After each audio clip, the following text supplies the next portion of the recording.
Maths की 1 2 3 4 5 6 7 8 9 10 11 12 13 14 14 notebooks हैं maths की, 2 नोटबुक्स हैं रीजनिंग की और 3 नोटबुक्स हैं इंग्लिश की और जीके की 0 नोटबुक। फिर भी 0 नोटबुक के साथ भी 50 में से 25 नंबर आए। मतलब कि जीके की मैंने कोई नोट्स बनाए ही नहीं, बिना नोट्स के 50 में से 25 नंबर लेकर आया हूं मैं। उसके बारे में भी आपको राज बताऊंगा।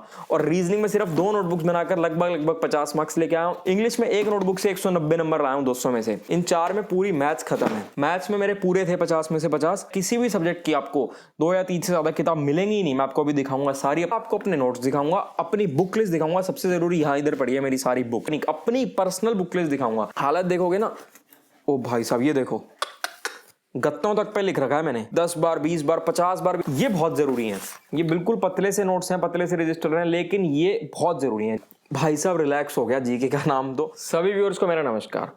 इस वीडियो में मैं आपको ये नहीं बताऊंगा कि आज की वीडियो में क्या होने वाला है। मैं अपनी हर वीडियो में बताता हूं आज की वीडियो में क्या होने वाला है, लेकिन इस वीडियो में मुझे खुद ही समझ नहीं आ रहा कि आज की वीडियो में मैं क्या बताने वाला हूं। मैं हर चीज बताने वाला हूं। अगर आपने ये पूरी वीडियो देख ली तो आप किसी भी गवर्नमेंट जॉब की तैयारी कर रहे हो, किसी भी सरकारी नौकरी की तैयारी कर रहे हो, तो आप फेल नहीं होगे। आपको सब कुछ पता चल जाएगा कि एक सरकारी नौकरी पाने के लिए क्या क्या करना होता है और मैंने क्या किया, कैसे क्या सब करके मुझे फर्स्ट अटेम्प्ट में मेरी मनपसंद सरकारी नौकरी जो मुझे पसंद थी वही नौकरी मिली और मुझे होम पोस्टिंग, मेरे घर के बिल्कुल पास पोस्टिंग मिली। तो इस वीडियो को बिल्कुल एंड तक देखना। वीडियो स्टार्ट करने से पहले जिन लोगों ने अब तक हमारे चैनल्स को सब्सक्राइब नहीं किया, हमारे दोनों चैनल्स कपूर खानदान व्लॉग्स और कपूर गुरुकुल को सब्सक्राइब कर दो। तो चलिए शुरू करते हैं। मेनली आज की वीडियो में मैं आपको सब कुछ बताऊंगा, सब हर चीज बताऊंगा, अपनी पूरी जर्नी बिल्कुल स्टार्टिंग से लेकर के एंड तक। उसके बाद ये देखो, ये पूरा मैंने टेबल भरा हुआ है। आप कहोगे कि भाई हमेशा हर वीडियो में तो बोलता है कि रिसोर्सेज ज्यादा मत रखो, रिसोर्सेज ज्यादा मत रखो, यहाँ इतने रिसोर्सेज है, इतना भरा पड़ा है। तो भाई अभी आपको दिखाऊंगा कि रिसोर्सेज बहुत लिमिटेड है, लेकिन ये सारे मेरे नोट्स हैं। ये मैंने खुद नोट्स बनाए थे। आपको अपने नोट्स भी दिखाऊंगा कि कैसे नोट्स बनाए थे। रिसोर्सेज वही है, लिमिटेड है। किसी भी सब्जेक्ट की आपको 2 या 3 से ज्यादा किताब मिलेंगी ही नहीं। मैं आपको अभी दिखाऊंगा सारी, अपनी पर्सनल बुक लिस्ट दिखाऊंगा, किन किताबों से मैं पढ़ा था, अपनी सारी किताबों के बारे में दिखाऊंगा, सब बताऊंगा कैसे पढ़ा था, मॉक टेस्ट कैसे लगाए, रिवाइज कैसे किया, अपने सारे नोट्स कैसे बनाए, बिल्कुल 0 स्कोर से लेकर के इतने अच्छे स्कोर तक मैं कैसे पहुंचा। अपना पूरा स्कोर जो मैंने एसएससी सीजीएल 2018 दिया उसका स्कोर, सीजीएल 2019 का स्कोर, सीपीओ 2018 का स्कोर, यानी कि हर चीज के बारे में बताने वाला हूं आपको आज की इस वीडियो में। तो सबसे पहले मैं आप लोगों को अपने नोट्स दिखाना चाहता हूं, अपने नोट्स और अपनी बुक लिस्ट। यहां से इस वीडियो को स्टार्ट करूंगा और उसके बाद आपको सब कुछ बताऊंगा स्टेप बाय स्टेप के, बिल्कुल बेसिक से लेकर के कैसे तैयारी स्टार्ट करी, जीके, रीजनिंग, मैथ्स, इंग्लिश, हर सब्जेक्ट के बारे में बताऊंगा, किस सब्जेक्ट की तैयारी कैसे शुरू करी। तो सबसे पहले आप लोगों को अपनी बुक लिस्ट दिखाऊंगा, लेकिन बुक लिस्ट से पहले भी उससे जरूरी है, मैं चाहता हूं कि आप लोगों को मेरा स्कोर पता चले कि मेरा एसएससी सीपीओ 2018, मैं 2018 का ग्रेजुएट हूं, 2018 में मेरी ग्रेजुएशन कंप्लीट हुई थी। तो एसएससी सीपीओ 2018 मेरा फर्स्ट एंड लास्ट अटेम्प्ट था। सीपीओ का एक ही बार दिया था। फिर सीजीएल 2018 फर्स्ट अटेम्प्ट था, जिसके थ्रू मुझे मेरी जो पोस्ट जो मुझे चाहिए थी वो मिली है। और सीजीएल 2019 भी मैंने दिया था, सीजीएल 2020 भी मैंने दिया था वैसे तो, लेकिन 19 और 20 तो मैंने ऐसी टाइम पास के लिए दे दिया था। थोड़ा सा देने का 19 का देने का रीजन था कि तब तक 18 की प्रोसेस कंप्लीट नहीं हुई थी, तो मन में कुछ ना कुछ डर रहता है। वैसे तो पता होता है कि आपको एग्जाम देने के बाद पता रहता है कि आपका एग्जाम कैसा हुआ है, क्या होने वाला है, लेकिन फिर भी मन में डर रहता है। और 20 में क्या था, एनालिसिस करने के लिए। तो सबसे पहले मैं आप लोगों को अपना स्कोर बता देता हूँ। अपना स्कोर कार्ड मैं लेकर आया हूं अपने फोन में, तो मैं आप लोगों को सारा बता देता हूं। वैसे तो मैंने स्कोर कार्ड के लिए ऑलरेडी डिटेल वीडियोस बना रखी हैं, आप देख सकते हो, स्ट्रेटजी एंड टिप्स प्लेलिस्ट में जाओगे तो आपको मिल जाएंगी। लेकिन फिर भी आज की वीडियो में मैंने सोचा मैं सब कुछ डाल दूं, कुछ भी मिस ना करूं, अपने नोट्स, अपनी book list, A to Z हर चीज। सबसे पहले आपको स्कोर कार्ड बता देता हूं सीपीओ 2018 का, क्योंकि पहली बार मैंने वही पेपर दिया था। वो मेरी जिंदगी का पहला ऐसा कॉम्पिटेटिव एग्जाम था जो मैंने पहली बार दिया था। और बिना तैयारी, मतलब मेरी तैयारी उस समय चल रही थी, तैयारी कंप्लीट नहीं हुई थी, लगभग 40-50% तैयारी हुई होगी जब मैं पेपर देने गया था। और मैंने जितने पेपर्स दिए, मुझे ये देखने को मिला कि सीजीएल के कंपैरिजन में सीपीओ का पेपर काफी ईजी आता है। देखो, अगर स्कोर कार्ड की बात करूं तो रीजनिंग में हर सेक्शन 50 नंबर का होता है, टोटल 200 नंबर का पेपर होता है। रीजनिंग में 50 में से 48.75 मेरे मार्क्स आए थे। जनरल नॉलेज में, जीके में मेरे 21.25 मार्क्स थे। मैथ्स में मेरे पूरे थे 50 में से 50। इंग्लिश में मेरे 36.5 थे। इंग्लिश में इसी पेपर में मेरे मार्क्स कम थे, नहीं तो आगे जितने भी आप पेपर देखोगे सब में आपको बहुत अच्छा स्कोर मिलेगा, क्योंकि इंग्लिश मेरी बहुत वीक थी स्टार्टिंग में और मैंने जैसे कि बताया मेरी तैयारी कंप्लीट नहीं हुई थी। तो जो मेरा रॉ स्कोर बना था वो 156.5 बना था, और तब से नॉर्मलाइजेशन का चलन स्टार्ट हुआ था, नॉर्मलाइजेशन स्टार्ट हो गई थी और वो स्कोर नॉर्मलाइज होकर के 172 पहुंच गया था। ये था एसएससी सीपीओ 2018 का स्कोर, 200 में से 172, जो कि एक बहुत अच्छा स्कोर माना जाता है। लेकिन आगे मैं पीटी में नहीं गया था इसमें। क्योंकि मेरा मेन जो एम था वो सीजीएल ही था। अब नेक्स्ट बात करते हैं सीजीएल 2018, जो कि मेरा मेन एम था, जो मेरा मेन फोकस था, जिसके लिए मैंने तैयारी करी और जिसके लिए मैं 2022 आ गया। 2018 से लगभग 4 साल हो चुके हैं, ज्वाइनिंग आने वाली है, अभी तक नहीं आई है, बहुत ही जल्दी आने वाली है। तो जिसके लिए मैंने ये सब तैयारी करी और ये सारी मेहनत करी, ये सारे नोट्स बनाए, उसके बारे में बताता हूँ आपको। तो सीजीएल 2018 में सबसे पहले आपको प्री यानी कि टीयर 1 के बारे में बताता हूँ। रीजनिंग में मेरे 48 मार्क्स थे, एक सवाल मुझसे छूट गया था, थोड़ा सा समय की दिक्कत थी, नहीं तो वो भी हो जाता, कोई दिक्कत नहीं है। रीजनिंग ऐसा सब्जेक्ट है कि आपको पूरे 50 में से 50 लाने चाहिए। उसके बाद जीके में 50 में से 25 थे। 25 बहुत अच्छा स्कोर नहीं है, लेकिन जीके के हिसाब से बहुत अच्छा स्कोर है। मैथ्स में 50 में से 45 थे और इंग्लिश में 42.5 थे, जो कि टोटल स्कोर 160.5 था। और मेरी जो शिफ्ट थी थोड़ी सी टफ शिफ्ट मानी गई थी, इसलिए उसमें नॉर्मलाइजेशन होने के बाद 188 पॉइंट समथिंग 188 प्लस पहुंच गया था मेरा स्कोर। ये तो था टीयर 1 का। इसके बाद जो मेंस का स्कोर था, मेंस में मेरे मैथ्स में 164 थे और इंग्लिश में मेरे 164 पॉइंट समथिंग है और इंग्लिश में मेरे 190 पॉइंट समथिंग थे और डिस्क्रिप्टिव में मेरे 60 नंबर थे, जो कि एक बहुत ही एवरेज स्कोर माना जाता है डिस्क्रिप्टिव के हिसाब से। टोटल स्कोर मेरा बन गया था 602 प्लस। अब देखो 602 ना, अब जो लोग 2019 या 2020 का पेपर दे रहे हैं ना, उनको लग रहा होगा कि 602 बहुत ज्यादा स्कोर नहीं है, और ये अभी करंट वाले लोगों को, और जिन लोगों ने 4, 5, 7 साल पहले सीजीएल दिया होगा या 2010 में 2012 में दिया होगा, उनको लग रहा होगा कि भाई 602 तो बहुत ज्यादा स्कोर है 700 में से। अब ये जो सारा फर्क आ रहा है ना, ये एक तो डे बाय डे देखो हर साल थोड़ा सा लेवल भी चेंज होता है, प्लस नॉर्मलाइजेशन होता है, बहुत सारी चीजें चेंज होती हैं, इस वजह से फर्क पड़ता है। लेकिन 2018 के हिसाब से 602 बहुत अच्छा स्कोर है, बुरा स्कोर भी नहीं है, बहुत अच्छा स्कोर माना जाएगा। लेकिन अब देखो 2019 की अगर मैं बात करूं, 2019 में मेरे 632 बने, लेकिन 2019 के हिसाब से 632 कोई बहुत अच्छा स्कोर नहीं है। 2019 के हिसाब से 632 ठीक ठाक स्कोर है, और वो 632 700 में से बने क्योंकि मैं तैयारी ही नहीं थी, मतलब तैयारी बिल्कुल टच छोड़ दी थी 2018 के बाद। जितना पुराना याद था, जो भी था, बस उस हिसाब से पेपर दिया। 2018 के हिसाब से 600 तो बहुत अच्छा स्कोर है। तो ये था स्कोर जो मैंने आपको बताया। अब मैं आपको अपने नोट्स दिखाऊंगा, अपनी बुक लिस्ट दिखाऊंगा, सबसे जरूरी यहाँ इधर पड़ी है मेरी सारी बुक्स दिखाऊंगा, और उसके बाद सब कुछ बताऊंगा कि कैसे तैयारी करी थी, मॉक टेस्ट, रिवीजन, कैसे तैयारी स्टार्ट करी, कैसे नोट्स बनाए, A to Z सब कुछ। तो नोट्स में सबसे पहले स्टार्ट करते हैं मैथ्स से, क्योंकि मोस्टली लोगों को जो डर लगता है और जो सबसे ज्यादा समय भी मैथ्स को देते हैं, सबसे ज्यादा डर भी लोगों को मैथ्स में लगता है। तो देखो जितनी भी नोटबुक्स आपको दिख रही है ना, इसमें से मोस्टली नोटबुक्स मेरी मैथ्स की हैं। अब मैं इनको अलग करना स्टार्ट करता हूँ और आपको दिखाता हूँ। भाई ये इंग्लिश हो गया, मैथ्स, इंग्लिश, रीजनिंग। अब ये सारी शायद मैथ्स की हैं। ओ भाई साहब, देखो भाई, इंग्लिश की तो है टोटल सिर्फ और सिर्फ मेरी 3 नोटबुक्स, रीजनिंग की है टोटल सिर्फ और सिर्फ मेरी 2 नोटबुक्स, मैथ्स की गिनते हैं 1, 2, 3, 4, 5, 6, 7, 8, 9, 10, 11, 12, 13, 14, 14 नोटबुक्स हैं मैथ्स की, 2 नोटबुक्स हैं रीजनिंग की और 3 नोटबुक्स हैं इंग्लिश की, और जीके की 0 नोटबुक। फिर भी 0 नोटबुक के साथ भी 50 में से 25 नंबर आए। मतलब कि जीके की मैंने कोई नोट्स बनाए ही नहीं, बिना नोट्स के 50 में से 25 नंबर लेकर आया हूं मैं। उसके बारे में भी आपको राज बताऊंगा। और रीजनिंग में सिर्फ 2 नोटबुक्स बनाकर लगभग 50 मार्क्स लेके आया हूं। इंग्लिश में सिर्फ ये 3 भी क्या, मेन ये एक ही है तो ये 3, लेकिन इन 3 में से जो मेन है ना, वो मेन सिर्फ एक ही है, अभी आपको दिखाऊंगा। इंग्लिश में एक नोटबुक से 190 नंबर लाया हूं 200 में से, और 14 नंबर आए थे मेरे पहले मॉक टेस्ट में, जब मैंने पहला मॉक टेस्ट दिया था, और 190 नंबर तक मैं पहुंचा था। तो आपको भी सारा राज बताऊंगा। सबसे पहले मैथ्स से शुरुआत करते हैं, अलग अलग कर लेता हूं मैथ्स में भी, क्योंकि मैथ्स में भी अलग अलग हैं, ये 4 अलग हैं। फिर ये आप लोगों को लग गया होगा खिचड़ी सी बना दी भाई मैंने तो टेबल के ऊपर। मैं थोड़ा सा साइड में रख देता हूँ, आपको थोड़ा सा साफ सुथरा करके ही बताऊंगा ताकि आपको दिक्कत ना आए। ये मेरी बुक लिस्ट है, भी आपको बुक्स भी सारी दिखाऊंगा। अभी मैं ये सब साइड में रख देता हूँ, सब्जेक्ट वाइज अलग अलग रख देता हूँ, साथ साथ उठाता रहूंगा जब आपको दिखाऊंगा। अभी सिर्फ टेबल पे हम रखते हैं मैथ्स की नोटबुक्स। मैथ्स में हम बिल्कुल स्टार्टिंग से स्टार्ट करते हैं। तो लो भाई, ये मैंने अलग अलग कर दिए। जो मेरी मैथ्स की बिल्कुल स्टार्टिंग, जब मैंने पहली बार मैथ्स पढ़ना शुरू किया था, वो ये 4 किताबें हैं। इसमें एक्चुअल में अगर पूरी मैथ्स की बात करूं तो पूरी मैथ्स इन 4 किताबों में, 4 किताब तो क्या 4, मतलब ये मेरे नोट्स हैं, इन 4 में पूरी मैथ्स, बिल्कुल पतली पतली सी नोटबुक्स हैं, इन 4 में पूरी मैथ्स खत्म है। अब आपको इन सब में फर्क भी दिखाऊंगा कि क्या क्या फर्क है। अब इन 4 में से ना 2 तो है एरिथमेटिक मैथ्स और 2 है मेरी एडवांस मैथ्स। ये जो 4 नोटबुक्स हैं, जब मुझे पढ़ाना स्टार्ट किया था, मैंने बिल्कुल पढ़ना स्टार्ट किया था बिल्कुल बेसिक से, बिल्कुल जीरो से। आपको अगर पहले बता दूं कि बचपन से मैं कैसा था एजुकेशन में, तो मैथ्स में मैं ठीक ठाक था, इंग्लिश में मैं बहुत ज्यादा वीक था, जीके में भी मैं बहुत ज्यादा वीक था, बिल्कुल जीरो था, नील बट्टा सन्नाटा था जीके में तो भाई साहब मैं। और जो रीजनिंग है, रीजनिंग में तो कुछ खास ऐसा होता नहीं है। तो अगर हम टोटल बात करें तो मैथ्स में ठीक ठाक था, रीजनिंग में वैसे ही कुछ नहीं होता खास, उसमें तो सारे ठीक ठाक होते हैं। इंग्लिश और जीके में बिल्कुल जीरो था। तो मैथ्स पढ़नी स्टार्ट करी, जो मेरे बड़े भैया हैं, मेरे गुरु हैं, उन्होंने मुझे पढ़ाना स्टार्ट किया था। उन्हीं से ही पढ़ा हूँ मैं सब कुछ। जो मेरी ये पूरी सीजल की जर्नी है, बिल्कुल बेसिक से लेकर के ये इंस्पेक्टर बनने तक की जो जर्नी है, जो भी मैंने पढ़ाई करी, सब कुछ करा, सब कुछ उन्होंने ही पढ़ाया। और घर के बड़ों के आशीर्वाद से, पापा की गाइडेंस से, घर के बड़ों की सबकी गाइडेंस से ही यहाँ तक पहुँच पाया हूँ। अब देखो, जो मैथ्स की जो 4 नोटबुक्स हैं, जो 4 नोट्स हैं, ये वो हैं जो मुझे मेरे बड़े भैया ने पढ़ाया था। उनका पढ़ने के बाद ये मैंने अपने 4 नोट्स बनाए थे। जो जो उन्होंने मुझे पढ़ाया, उन्होंने मुझे ट्रिक सिखाए, उस हिसाब से मैंने अपने पर्सनल नोट्स बनाए। और मैं हमेशा सब लोगों को भी ये कहता हूँ कि भाई अपने नोट्स बनाने बहुत ज़रूरी हैं। पहले आप जहाँ से भी पढ़ रहे हो, जैसे मैंने अपने बड़े भैया से पढ़ा, ऐसे आप जहाँ से भी पढ़ रहे हो, आप हमारी प्लेलिस्ट सेक्शन में जाकर देख सकते हो। हमने पढ़ा रखा है, हमने हर चीज़ पढ़ा रखी है बिल्कुल ट्रिक से, उन्हीं के तरीकों से, उन्हीं के तरीके सीख करके मैंने पढ़ा रखा है।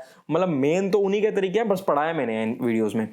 तो मैं हमेशा आपको कहता हूँ पहले वैसे पढ़ो, उसके बाद अपने नोट्स बनाओ, उसके बाद यहाँ बुक से प्रैक्टिस करो, उसके बाद रिवीजन करो, सब दिखाऊंगा आपको।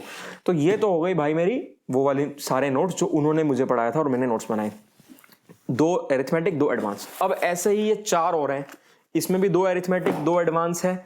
ये 2 एरिथमेटिक है और ये 2 एडवांस है। देखो लिखा भी हुआ है प्री एडवांस मेंस एनके मतलब कि निशांत कपूर, एडवांस मेंस 1, ये आगे एडवांस मैथ्स, एडवांस मेंस नहीं, उसके बाद एडवांस मैथ्स 2 एनके। अब ये जो 4 हैं, इसमें भी 2 एरिथमेटिक, 2 एडवांस है। और इसमें क्या है, ये मैंने अपने खुद बनाए, खुद पढ़ के। जब मैं इन बुक से पढ़ करके मैंने खुद बनाए। लेकिन काफ़ी हद तक मोर देन 60-70% इन दोनों में चीज़ें सेम ही हैं, क्योंकि उन्होंने मुझे ऑलमोस्ट सब कुछ, सारे ट्रिक्स, सारे तरीके, सारे कॉन्सेप्ट सब पढ़ा दिए थे। उसके बाद जब मैं खुद पढ़ा, उसमें जो जो मुझे दिखते हैं, जो मुझे डिफरेंट लगा, वो मैंने नोट किया। लेकिन बाद में जब, ये तो पहली बार था जब मैं पहली बार पढ़ रहा था, फिर बाद में जब मैंने रिवीजन स्टार्ट करी, तब मुझे रियलाइज हुआ कि इन दोनों में 60-70% चीज़ें सेम हैं, सिर्फ 30-40% चीज़ों का फर्क होगा। अब इसमें मैंने क्या नोट किया था, जब मैं बुक से पढ़ा, जहां जहां मुझे दिक्कत आती थी, जो क्वेश्चन मुझसे पहली बार में सॉल्व नहीं होता था, उसको मैं रेड कलर से मार्क कर लेता था। जब दूसरी बार भी बुक करता था, जो क्वेश्चन दूसरी बार भी सॉल्व नहीं होता था, उसको ब्लू कलर से मार्क कर लेता था। ऐसे जो जो चीजें मुझे डिफरेंट मिली, जो हट के चीजें मिली, थोड़ी सी डिफरेंट, या जो मॉक टेस्ट में मुश्किल चीजें मिली जब मैं मॉक टेस्ट लगाता था, वो सब मैंने अपने नोट्स बना लिए थे, अपने तरीके बना लिए थे और नोट डाउन कर लिया था, ताकि आगे जब मैं इनको बार बार रिवाइज करूं, जब मैं अपना फाइनल डे होगा, मेरा दी डे होगा, जिस दिन मैं पेपर देने जाऊंगा, उस दिन मुझे कोई दिक्कत ना आए। अभी मैं जितनी मर्जी गलतियां कर लूं, अभी मैं 1000 गलतियां कर लूं, लाख गलतियां करूं तैयारी करते हुए, लेकिन जब मैं पेपर देने जाऊं तब मेरी कोई भी गलती ना हो। इसी कारण से ये इतने नोट्स बनाए। ठीक है जी, बता दिया आपको। ये मेरे जो भैया ने पढ़ाया वो वाले नोट्स मैंने बनाए थे, ये मैंने खुद पढ़ के नोट्स बनाए थे। अब बात करते हैं इन 3 नोटबुक्स की। ये 3 है ना, ये मेरे लिए रद्दी है बिल्कुल, ये मेरे लिए कुछ भी काम नहीं आया। इन्होंने मेरे बहुत समय बर्बाद किया। जो मेरा स्कोर थोड़ा सा कम रहा, अगर मैं ये ना बनाता, इतना समय बर्बाद ना करता, तो मेरा स्कोर कुछ ना कुछ और बढ़ता। तो मैं चाहता तो मैं इसको रद्दी में बेच सकता था, लेकिन मैंने संभाल के रखा हुआ है कि भाई इनको देखूंगा ना तो अपनी गलतियों का एहसास होगा, पता चलेगा कि फ्यूचर में कभी ऐसे कोई गलती नहीं करनी है। मैं आपको बताता हूँ क्या गलती। तो सबसे मोटे रजिस्टर ही यही है, जितने भी ये मेरे नोट्स हैं ना, ये देखो, आप कोई भी उठा लो और इससे कंपेयर कर लो, देखो डबल से भी ज्यादा मोटी है। और ये 3 हैं, मतलब कि ये 3 और वो 6, तो भी ये ज्यादा भारी है, इसमें ज्यादा समय लगा होगा और ज्यादा मोटी है, ज्यादा कुछ है इसमें। लेकिन ये मेरे लिए बिल्कुल वेस्ट है, इसमें मैंने अपना बड़ा समय बर्बाद किया। और एग्जाम से कुछ दिन पहले का ही समय था ये, मेंस के लिए 2-3 महीने मिलते हैं, उसमें ये समय मैंने बिल्कुल प्रीशियस टाइम बर्बाद किया था। लेकिन बाद में मैंने इनको बिल्कुल साइड में रख दिया था और पढ़ना छोड़ दिया था, संभाल के रखा हुआ है कि गलतियों का एहसास करवाए। अब गलती बताता हूँ आपको क्या थी। कोचिंग लगाई थी मैंने ऑनलाइन मेंस की, और ऐसे टीचर की कोचिंग लगा ली थी जो बहुत ही ज़्यादा मुश्किल पढ़ाते थे। मैं पागल हो गया था। मैं मतलब इतना अच्छा स्कोर पे मेरा पहुंच गया था, मेरा प्रीलिम्स में इतना अच्छा स्कोर आया, जब मैं मॉक टेस्ट लगाने लगा तब भी अच्छा स्कोर आ रहा था। लेकिन मेंस का बस वही है भाई, लोगों को सुन सुन के मैंने लगा लिया। मैंने भी दुनिया की सुन सुन के, हवा में, मतलब गो विद द फ्लो कह लो, कुछ भी कह लो, लोगों की सुन के लगा ली और भारी नुकसान खा लिया। इतना बिल्कुल ही डिफरेंट पढ़ाते थे, मुझे ऐसा लगने लग गया था कि भाई मैं पागल हो गया हूँ, मेरे को बिल्कुल मैथ्स आती नहीं। लेकिन परेशान होकर जब मैंने घर पे बताया, पापा को बताया, घर पे डिस्कस किया, तब फाइनली उन सब ने छुड़वा दिया कि भाई छोड़ दे, यहाँ से नहीं पढ़ना, तू अपना खुद पढ़। तो वापस मैं बैक टू बेसिक्स, जो मेरे वापस ये वाले नोट्स थे, मैं इसको छोड़कर वापस इसी पे आया और इन्हीं को मैंने बार बार रिवाइज किया। और मेंस के लिए भी मेरे यही नोट्स थे। अब लोग कहते हैं भाई प्रीलिम्स और मेंस के अलग नोट्स होने चाहिए, ऐसा कुछ भी नहीं है। प्रीलिम्स और मेंस आप सेम नोट से पढ़ सकते हो। ये मेरे नोट्स थे, इसी से मैं प्रीलिम्स पढ़ा, इसी से मैं मेंस पढ़ा। कुछ ज़्यादा डिफरेंस नहीं होता। डिफरेंस सिर्फ ये होता है प्रीलिम्स में एक कॉन्सेप्ट होता है, मेंस में जो क्वेश्चन होंगे ना, कुछ ऐसे क्वेश्चन होंगे जिनमें 2-3 कॉन्सेप्ट यूज हो रहे होंगे बस। बाकी कुछ भी ऐसा कोई खास डिफरेंस होता ही नहीं मेंस और प्रीलिम्स में। तो आपको दिखा दिया मैंने अपना प्रीलिम्स का, मेंस का, और सॉरी ये तो दोनों प्रीलिम्स प्लस मेंस दोनों है, मतलब ये भैया से पढ़े हुए, मेरी पढ़ी और ये जो मेरी गलती थी। अब आते हैं इन पर। ये बहुत ज़रूरी हैं, ये बिल्कुल पतले से नोट्स हैं, पतले से रजिस्टर हैं, लेकिन ये बहुत ज़रूरी हैं। जितने ज़रूरी ये हैं उतने ही ज़रूरी ये हैं। अब देखो भाई, ये दो क्या हैं? ये दो वो हैं, देखो लिखा भी हुआ है मैथ्स डिफरेंट टाइप्स और मैथ्स 2। ये दो वो हैं, जब मैं मॉक टेस्ट लगाता था या जब मैं कोई भी ऐसा टेस्ट दे रहा होता था, मुझे जो भी डिफरेंट चीज़ें मिलती थी, जो डिफरेंट कॉन्सेप्ट्स होते थे या कुछ डिफरेंट ट्रिक्स होते थे, कुछ भी मेथड्स होते थे, उसमें उसको मैं इसमें नोट करता था। और ये क्या है? ये मैंने अपना रिवीजन के लिए रजिस्टर बनाया था एग्जाम से कुछ दिन पहले। इसमें मैंने जितने भी हर चैप्टर की इंपॉर्टेंट चीज़ें होती हैं, जो भी इंपॉर्टेंट ट्रिक्स होते हैं, इंपॉर्टेंट फॉर्मूलेज होते हैं, कुछ भी इंपॉर्टेंट चीज़ है, वो सब नोट करी थी, ताकि एग्जाम से कुछ दिन पहले लास्ट डेज में मैं इसको रिवाइज करूं बार बार। लास्ट डेज में इनको रिवाइज करने का कोई यूज़ है नहीं, क्योंकि इसकी तैयारी आपने पहले जितनी कर ली, अपने सारे कॉन्सेप्ट क्लियर कर लिए। ये एंड के लिए होती हैं चीज़ें कि जो भी इंपॉर्टेंट चीज़ें हैं, इंपॉर्टेंट फॉर्मूलेज हैं, कॉन्सेप्ट्स हैं, उनको बार बार रिवाइज किया जाए, ताकि एग्जाम से कुछ दिन पहले आप बिल्कुल भी भूलो ना। और मतलब एग्जाम से कुछ दिन पहले रिवाइज करो तो एग्जाम में जाकर ना भूलो, और एग्जाम में गलती के चांसेस बिल्कुल मिनिमम से मिनिमम रहे। ये तो था कंप्लीट मेरा मैथ्स। अब आपको मैथ्स की बुक्स दिखाऊंगा, फिर ऐसे इंग्लिश पे चलेंगे, फिर रीजनिंग पे चलेंगे। और जो भी लोग ये वीडियो देख रहे हैं, मैं सबको कहूंगा कि वीडियो को पूरा एंड तक देखना, आपके बहुत काम आने वाली वीडियो है। मैंने बिल्कुल मन से, बिल्कुल दिल से बनाई है वीडियो आप लोगों के लिए। और आप किसी भी एग्जाम की तैयारी कर रहे हो, चाहे आप एसएससी सीजीएल की, एसएससी सीपीओ की, आरआरबी की, किसी भी एग्जाम की, आईबी की तैयारी कर रहे हो, सीएचएसएल की तैयारी कर रहे हो, सीपीओ की, कुछ भी होना, मतलब आप इस पैटर्न से रिलेटेड किसी भी एग्जाम की तैयारी कर रहे हो, आपके लिए वीडियो बहुत इंपॉर्टेंट होने वाली है और आपकी बहुत काम आने वाली है। ये आपको स्ट्रैटेजी के बारे में, गलतियों के बारे में, हर चीज के बारे में बता देगी। तो चलो आपका ज्यादा टाइम वेस्ट ना करते हो, आगे चलते हैं। ये मैंने आपको दिखा दी 4 और 4 8 और 5 13 और 1 14। ये मैथ्स की मेरी 14 नोटबुक्स बना रखी थी, जिसमें से 3 मेरे लिए बिल्कुल वेस्ट हैं, लेकिन 11 मेरे लिए बहुत जरूरी थी। और अब आप कहोगे कि भाई आप कहते हो हर वीडियो में कि रिसोर्सेज मिनिमम रखो, रिसोर्सेज मिनिमम रखो, ये तो बहुत ज्यादा रिसोर्सेज है। भाई ये रिसोर्सेज बहुत ज्यादा नहीं है, रिसोर्सेज तो मिनिमम ही है। देखो ये सिर्फ और सिर्फ ये 3 किताबें हैं जिनसे मैं मैथ्स पढ़ा था, ये मेरी वो 3 किताबें हैं जिनसे मैं पढ़ा था, अभी आपको बताऊंगा। रिसोर्सेज तो सिर्फ इतने ही मिनिमम है, 3 भी क्या, एक्चुअल में ये 2 ही किताबें हैं। ये एक तो सिमिलर है काफी हद तक, मेन ये 2 ही किताबें हैं, और ये भी बहुत हद तक सिमिलर है, एक्चुअल में एक ही किताब है। फिर भी चलो 3 है, आपको तीनों दिखा दूंगा। ये रिसोर्सेज नहीं है, ये मेरे नोट्स हैं।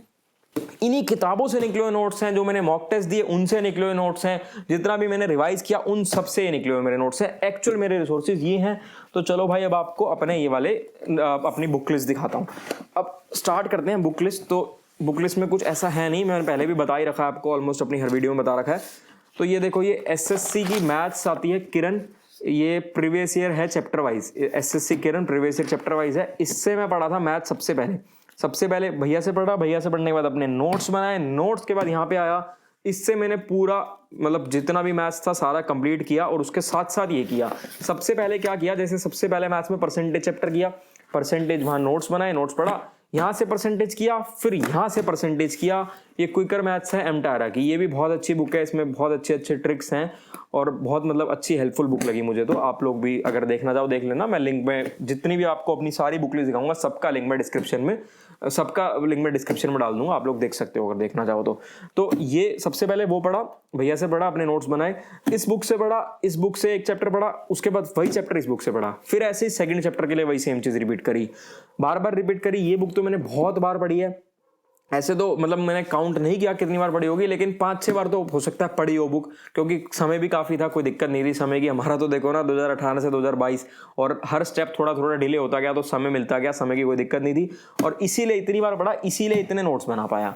तो ये थी। उसके बाद ये किताब होती है, इसमें ना एडवांस मैथ्स होते हैं। ये लोग सिर्फ मेंस के लिए पढ़ते हैं, कुछ लोग नहीं भी पढ़ते, कुछ लोग मेंस के लिए पढ़ते हैं। मैंने प्रीलिम्स के लिए भी पढ़ी थी और मेंस के लिए पढ़ी थी, लेकिन बहुत ज्यादा बार नहीं पढ़ी थी।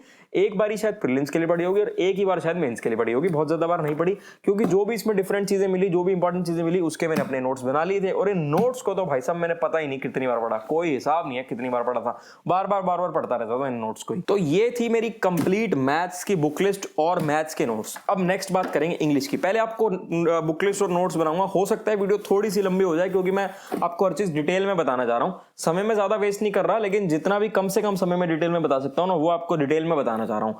तो हो सकता है थोड़ी सी लंबी हो जाए, लेकिन फिर भी वीडियो को पूरा देखना, आपको हर चीज देखने को मिलेगी और बहुत कुछ सीखने को मिलेगा। अब ये देखो भाई, ये 3 रजिस्टर है इंग्लिश के, लेकिन असल में ये एक ही रजिस्टर है इंग्लिश का। ये देखो थोड़ी सी हालत इसकी खराब हो गई है क्योंकि काफी पुराना भी हो गया है रजिस्टर, और इससे ये पता चलता है कि भाई मैं एक्चुअल में पढ़ा था। अगर आपका बिल्कुल नया रजिस्टर होगा ना, जैसे देखो ये मेरा बिल्कुल नया सा रजिस्टर है, तो इससे मैं नहीं पढ़ा था। और जो मैंने अभी आपको मैथ्स के 3 रजिस्टर दिखाए थे ना, वो भी बिल्कुल ऐसे नए रजिस्टर हैं।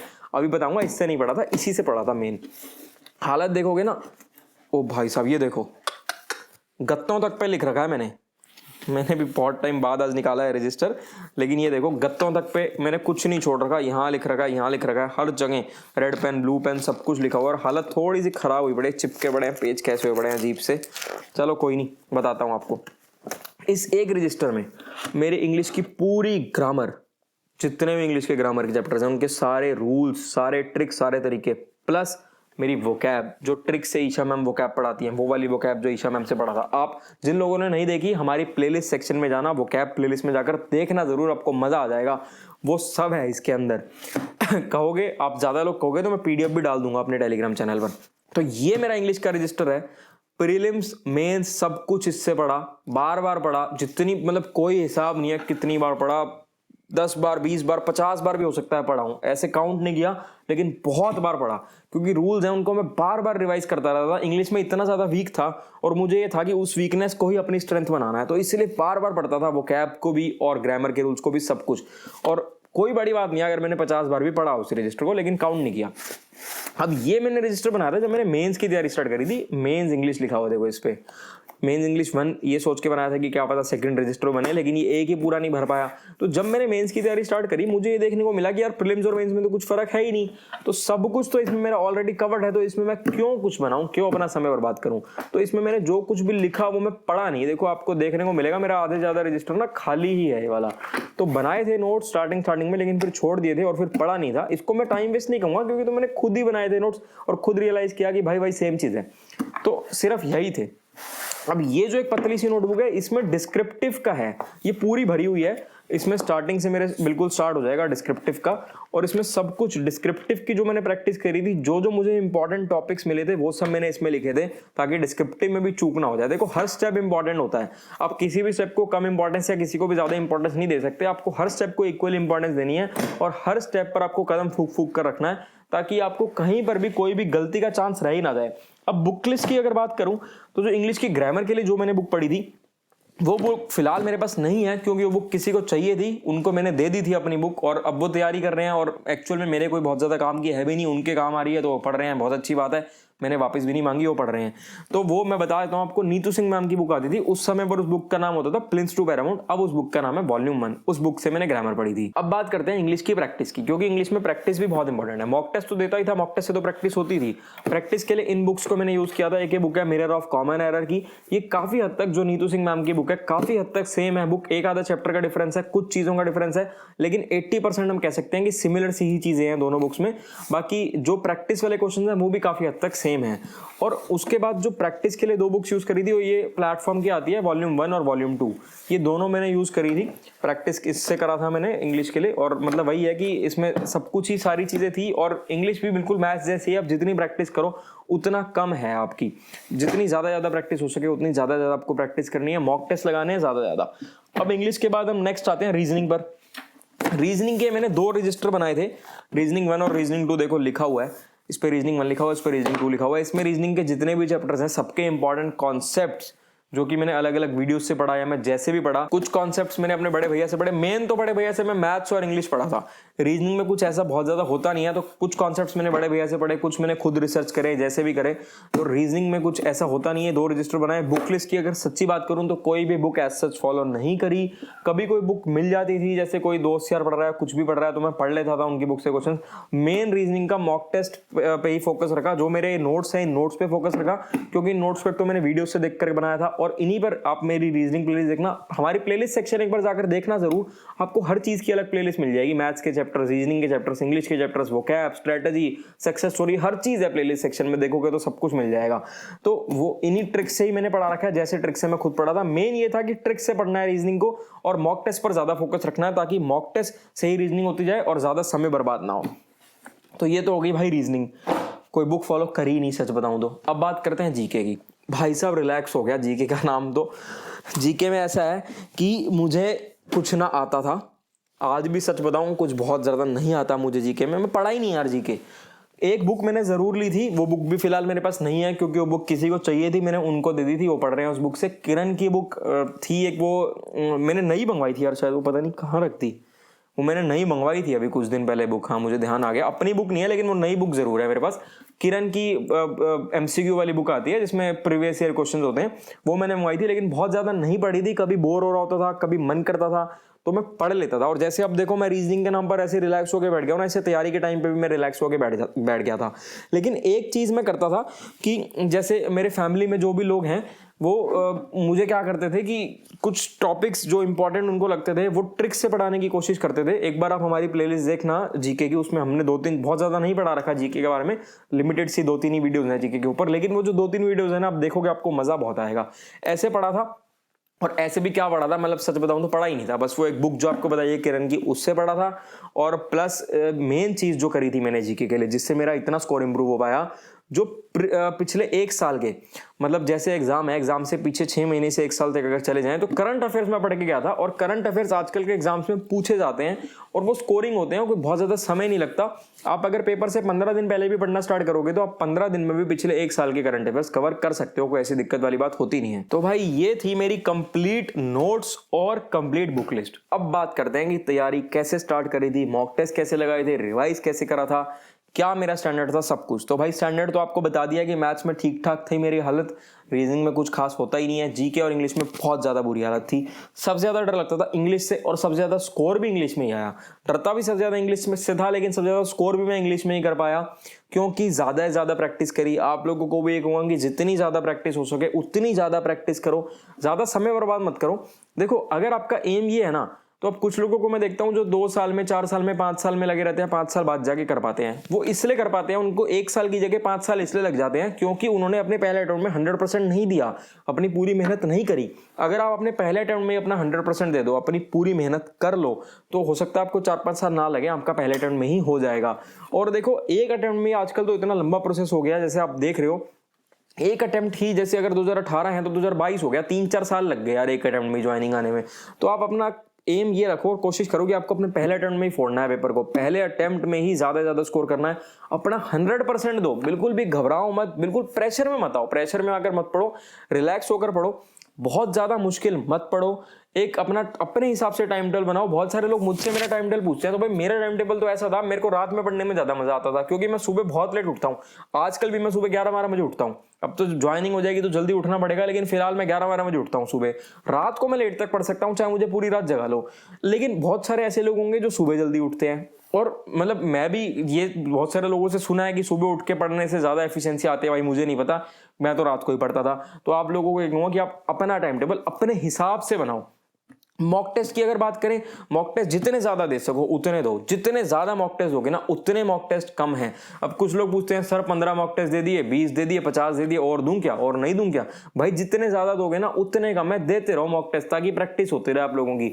मेरे को ध्यान ही नहीं है मैंने कितने मॉक टेस्ट दिए थे, बहुत ज्यादा मॉक टेस्ट दिए थे मैंने। प्रीवियस ईयर पर सबसे ज्यादा फोकस रखा था, सबसे पहले प्रीवियस ईयर किए थे, उसके बाद फिर कुछ समय के बाद ऑल्टरनेट कर दिया था, एक दिन प्रीवियस ईयर एक दिन दूसरा। सारे जितने मॉक टेस्ट मैं दे सकता था ना उतने दिए थे। और आपको भी कहूंगा कि मैक्सिमम से मैक्सिमम मॉक टेस्ट दो, उसका एनालिसिस जरूर करो। मॉक टेस्ट देने से ज्यादा जरूरी 1 घंटा 2 घंटा पेपर देने से ज्यादा जरूरी है 1-2 घंटे एनालिसिस करना। मॉक टेस्ट दिया बहुत अच्छी बात है, लेकिन एनालिसिस करो, नोट्स बनाओ अपने, ताकि उनको बार बार रिवाइज कर सको, जो भी गलतियां उनको सुधार सको।